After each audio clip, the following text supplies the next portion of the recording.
Hello, ladies and gentlemen, and welcome to Italy, a place to love YouTube channel.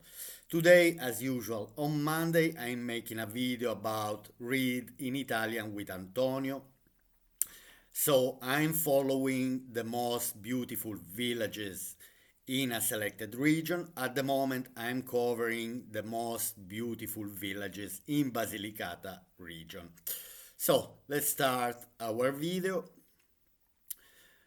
I covered Acerenza before, Castelmezzano, Guardia Perticara, and this time we are going to explore this town, considered one of the most beautiful villages of Basilicata, called Irsina. So let's enter into Irsina here on this website I borghi più belli d'Italia. So here we see a frame of this lovely town, and let's see anyway what is about Irsina. So we are in Basilicata and we are in Matera province. So provincia di Matera. We are at 550 meters above the sea level, 550 metri sul livello del mare. Sea in Italian is mare, we call il mare. Andiamo al mare, let's go to the sea. And then inhabitants, we have 4,972 inhabitants in Irsina. So, after this short introduction, if you like my videos, please put like and subscribe. And so now let's go and let's read an article in Italian that we can find on this outlet, which is the most important outlet in Italy, which is called RAI. So, rainews.it. I have already done one video about Irsina because it's well known and we'll discover why it's well known. So you probably have already watched this video, but if you haven't, let's go and let's read together this article in Italian. Now, tra le vie di Irsina, in between Irsina roads, il villaggio colonizzato dagli americani che si trova in Basilicata. So, the town, il villaggio, the village, which has been colonized by the Americans that we find in Basilicata region.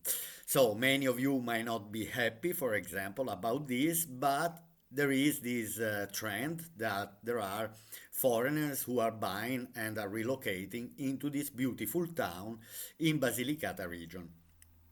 Let's read. Il paese ospita oltre 300 stranieri provenienti da 12 paesi diversi. So, in this village there are 300 foreigners, expats, which they are coming from 12 different countries, 12 paesi diversi, insieme a 4.000 residenti locali. Sulla CNN un reportage ne declama le bellezze. So, had been CNN anyway has talked about this village, and so if CNN is talking about, there is a reason why. Ok, let's read. Irsina, nel profondo sud della Basilicata, ospita oltre 300 stranieri provenienti da 12 paesi diversi, insieme a 4.000 residenti locali. Fino agli anni 60 questo borgo collinare circondato da campi contava 12.000 abitanti, ma l'emigrazione di massa unita alle dure condizioni di vita significava che negli anni 60 nel vecchio centro storico vivevano appena 4.500 persone. So anyway, here it's saying that there was a time where Irsina had a population of 12,000 inhabitants, but then with the mass migration, people left and so they moved or abroad or to the north of Italy. And now we have only barely 4,000 inhabitants. This is a phenomenon that all the towns in the south of Italy, and particularly in Basilicata, the towns went through. Oggi le cose sono diverse. Irsina nel 2000... Oggi le cose sono diverse. Irsina nel 2023 è un paradiso di espatriati, per lo più pensionati e migranti americani, che vivono il sogno rurale italiano. A raccontare le vicende di questo paesino sconosciuto è un ampio reportage della CNN nella sua versione online. So today things are different in 2023. So this article was written in 2023. It says that now is a paradise for expats, pensioners, or simply migrants, Americans mainly, that they're living the dream of living in a small town in the south of Italy, the slow life of a town in the south of Italy. So CNN had been reporting this through their online version. Now, più di 15 famiglie dagli Stati Uniti e dal Canada hanno acquistato vecchie proprietà in questo remoto villaggio, noto per i suoi campi di grano e uliveti di prima qualità. So it says that more than 15 families from United States and Canada bought old properties in this remote village. I like the way they depict, they say remote, but it actually is. Only known for his wheat fields and the olive groves. So here we have a picture, for example, of the cathedral of Irsina Cathedral with the typical landscape of Basilicata on the background. Now let's keep reading. E continuano a comprare case e ampliare le loro proprietà in un luogo da sogno che sembra essere congelato nel tempo. Ogni volta che tornano portano con sé parenti, amici che si accontentano di spendere tra i 20 e i 150 mila euro per una dimora spaziosa con vista bucolica. Here it says that, and there keep coming people, who wants to live in a dream place, in a dreaming location that seems to be frozen in the time. That each time they're coming back here, they bring relatives or friends which are happy to buy properties in between 20,000 and 150,000 euro for an old typical house of the town.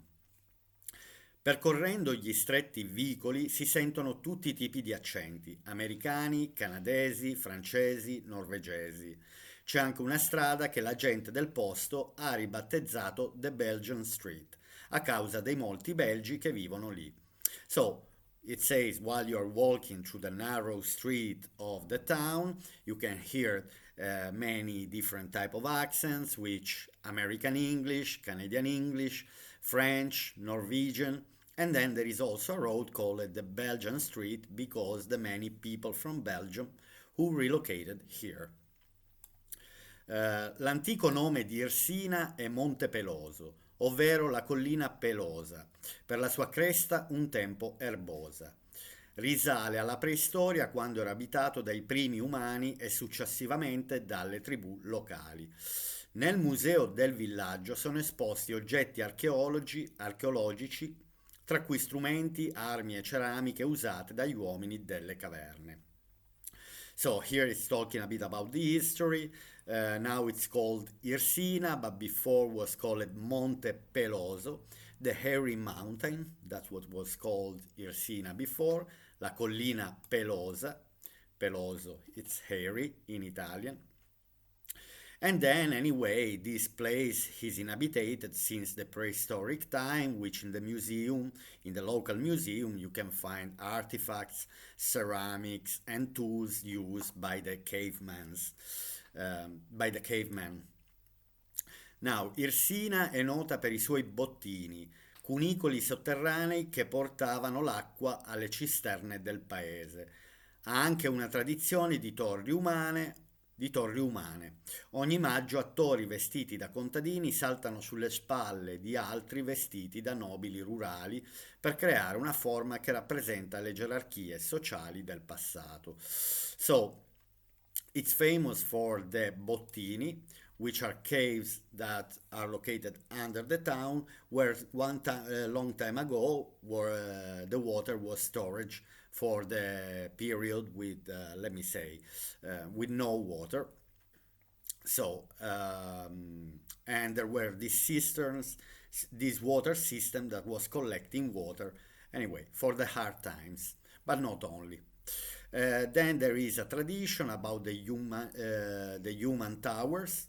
So every May there is a celebration where they make a human tower to prove the hierarchies, the society, the farmers and the rich people of the village, and so on. All well dressed with typical dresses. Then, anyway, we have another view here. Now, anche se la vita a Irsina non è sempre idilliaca, con inverni nevosi che isolano la città per giorni. I migranti qui dicono di vivere da sogno, di vivere il sogno. So, life is not always easy in Irsina because the winters are quite they're cold enough. It might snow a lot, for example, because we are in the inner part of the south of Italy, which might isolate, for example, the town for different days, for a certain amount of days, but not really anymore nowadays. It's not snowing that much. In the last 10 years, we never witnessed big snow, for example, here in this part of the south of Italy. Anyway, the migrants here they're saying like they're living in a dream. But technically, anyone who is moving in one of these small remote villages might live the dream again of a slow life. Ciò che rende Irsina insolita tra i paesi italiani è che è piatta come una frittella. Non ci sono gradini ripidi, assassini o vicoli in salita, solo passaggi ad arco. Il villaggio si trova su un altopiano elevato, il che lo rende perfetto per passeggiare, soprattutto per gli anziani. Now, even if Irsina, as we can see, is on the top of a hill, similar to Monte Milone, for example, that we might find, but most of the towns in Basilicata are on top of the hill. It's kind of flat, so it makes it easy, for example, to have to walk around the town without the stress or the difficulties of steps or anyway crazy steps and difficult walks. So that's why it's a town that is appreciated by elderly people, for example. Anyway, so here we read the article in Italian, and now let's investigate a bit on Google Maps. Okay, so where Irsina is. Now, this is Basilicata region. We see Matera and we see Potenza, Potenza town with the skyscrapers in the mountains. Then Matera with its old caves, two totally different cities. Anyway, uh, Irsina, we are kind of in between Potenza and Matera. I'd say because it's in Matera province. Now, let's see. Tricarico. I think the best thing to do, because it's not showing me on the map, Irsina. Okay, here I found it. So here we are, Irsina. So we are not far from Gravina di Puglia, so we are very very close to the border with Apulia region, and also we are not far from Parco Nazionale dell'Alta Murgia. So there is this national park called Alta Murgia, which has a very very particular landscapes. And anyway, basically we can find Altamura, which is a town already in Apulia region, and also so we have Altamura and Gravina di Puglia, which they are very similar, they are white cities typical of the Puglia region. Anyway, here we can even see where I go to buy the pizza. So Monte Milone is here. So if I want to drive to Irsina, is around 40 minutes. So let's go deeper into Irsina. Let's investigate more about Google Maps. So this is Irsina, and today I'm going to this is the new part of Irsina, and this is the old part. Now today I will only go through the old part of Irsina, and let's start investigating. So my journey will start from La Chiesa di San Francesco d'Assisi. Okay, through this old church. Let me zoom in. Let's see. All right, so here we are in the second part of the video. And so let's explore a bit this town, which is considered a beautiful town where to live by many expats, by many foreigners. So we have this beautiful church, very old church, dedicated to Saint Francis. Okay, with this lovely, it's a lovely historical church. So now Basilicata, as it's typical, the old towns are typical for these old narrow roads. We can see here, for example, we can see these typical houses, typical of Basilicata, Puglia, Calabria, Campania region. So it's not only about Basilicata. Anyway, we have this lovely square.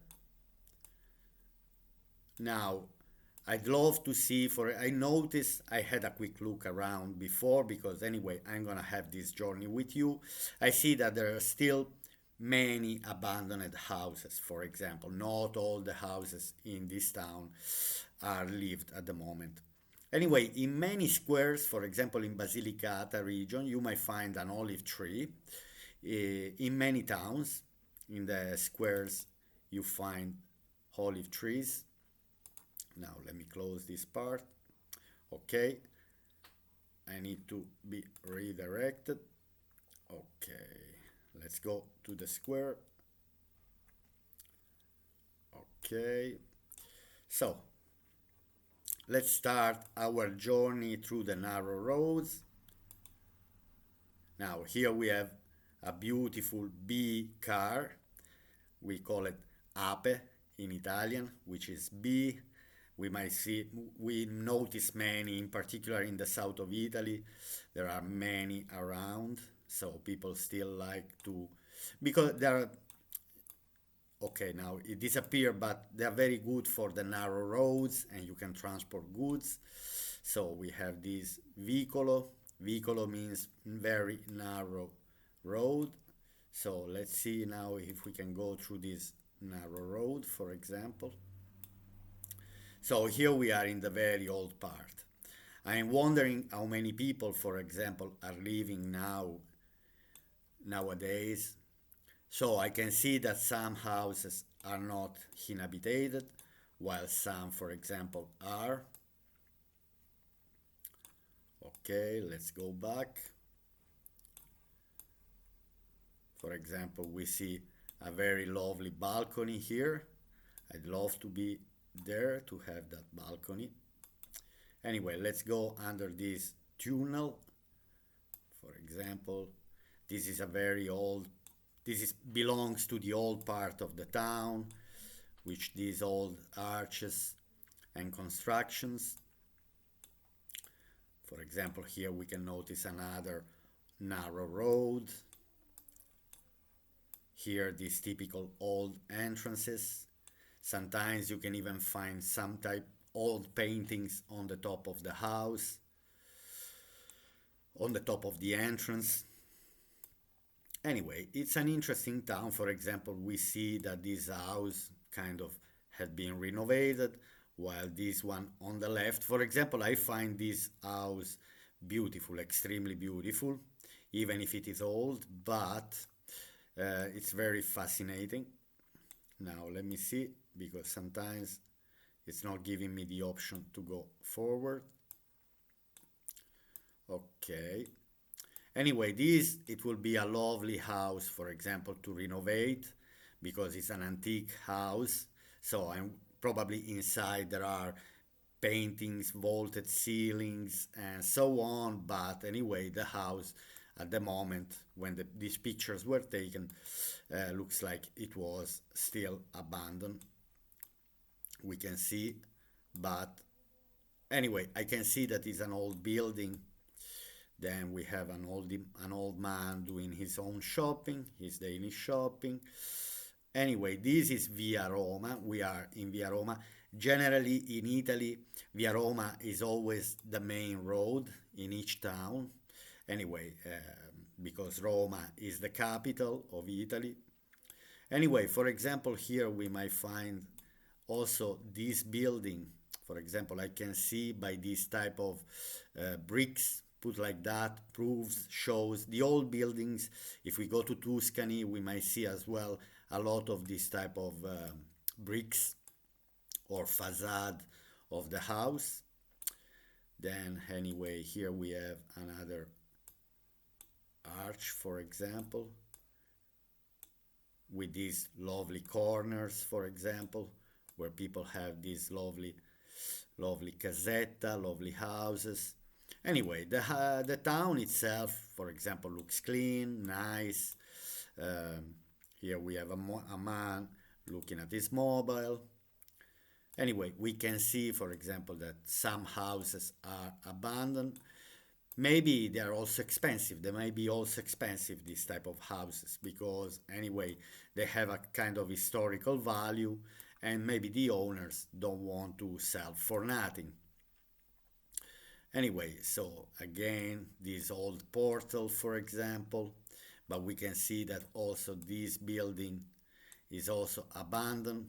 Maybe to renovate these houses because they are very old, for example, they go under a particular regulation by the government that you cannot really make it as you want, but you have to follow the instructions of the government, which may make it very expensive, for example. So that's why it might not be convenient to buy these houses, for example, because you are under a certain kind of regulation in all the old cities, old part of the cities, like in Rome or even in Milan.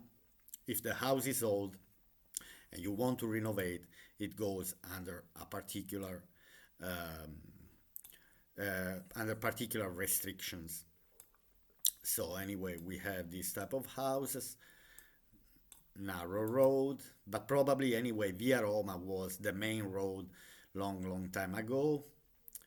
So we can see anyway during the summer, of course, when it's very hot, you will not see anyone in the street. Anyway, we are in the typical road here. We find, for example, another church here. This is another old church in between the houses. For example, this house looks better kept comparing the other one. Then this type of, so Palazzo, there is the name, but I cannot really read, is a 16th century building, and we can see by again by this type of bricks. So even to renovate this goes under a particular regulation.